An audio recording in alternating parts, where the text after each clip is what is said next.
ગામડાનો ધબકાર ચેનલના સૌ ખેડૂત મિત્રોને બદ્રુભાઈ દાદરના જય માતાજી. મિત્રો આજે 10 ઓગસ્ટ હવામાનની વાત કરીએ તો મિત્રો ગઈકાલે પશ્ચિમ સૌરાષ્ટ્ર દક્ષિણ સૌરાષ્ટ્રના અમુક ભાગોમાં વરસાદ ઝાપટા હતા. રાત્રે 12:30 પછી એટલે કે આજથી 10 ઓગસ્ટે બનાસકાંઠા લાગુ રાજસ્થાન બોર્ડર ઉપર સારો વરસાદ હતો. હવે આવનારા દિવસો એટલે કે 10 થી 15 ઓગસ્ટ વચ્ચે શું થાય એની વાત કરીએ. કેવો ક્યાં વરસાદ મળે. અત્યારે લો પ્રેશર મધ્યપ્રદેશના ભાગ ઉપર આવી ગયું છે.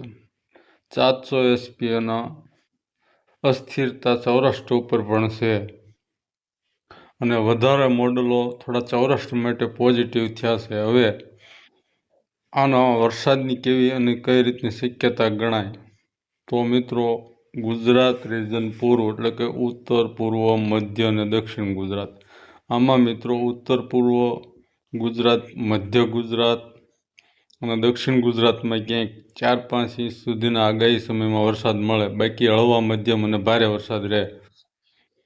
ત્યાર પછી સૌરાષ્ટ્રની વાત કરીએ તો મિત્રો સૌરાષ્ટ્રમાં પૂર્વ, મધ્ય અને દક્ષિણ સૌરાષ્ટ્રના અમુક ભાગોમાં 3 ઇંચ સુધીના વરસાદ મળી શકે.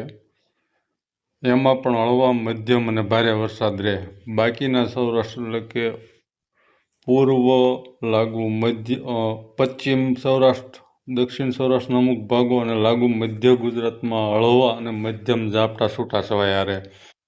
આ એની વરસાદની વિતરણ થાય એવી શક્યતા છે. હવે મિત્રો આમાં હું ફારફેર થઈ શકે તો જે 700 એસપીનો ટ્રફ સૌરાષ્ટ્ર સુધી આવે છે સર્ક્યુલેશન, એનો ટ્રફ અરબી સમુદ્ર સુધી લંબાય છે. એ જરા પણ ફારફેર તો આમાં સતત થતા જ હોય છે. જરા પણ ફારફેર થાય તો વધારાનો સૌરાષ્ટ્રને વધારે લાભ મળી શકે. હવે હાલ જે કાંઈ આપણે આ મિની રાઉન્ડના ઘણા દિવસોથી આપણે વિડીયો આપી રહ્યા હતા, ત્યાર પછી જે આપણે ઝાપટા ચાલુ થયા ત્યાર પછી સૌરાષ્ટ્ર માટે બહુ છૂટું છવાયું કહેવાતું એવું નથી. અત્યારની પરિસ્થિતિ મુજબ ભાવનગર, સુરેન્દ્રનગર, બોટાદ અને અમરેલી આના અમુક વિસ્તારમાં 3 ઇંચ સુધીના વરસાદ મળી શકે છે. બાકી હળવા મધ્યમ અને ત્યાર પછીનું જે સૌરાષ્ટ્ર છે એને છૂટો છવાયો હળવો મધ્યમ મળી શકે. પણ જે કાંઈ શક્યતા છે એ મુજબ જોવા જઈએ તો થોડો પણ ટ્રફ મજબૂત બનીને આડોઅવળો થાય તો વધારે લાભ તે વિસ્તારમાં પણ મળી શકે.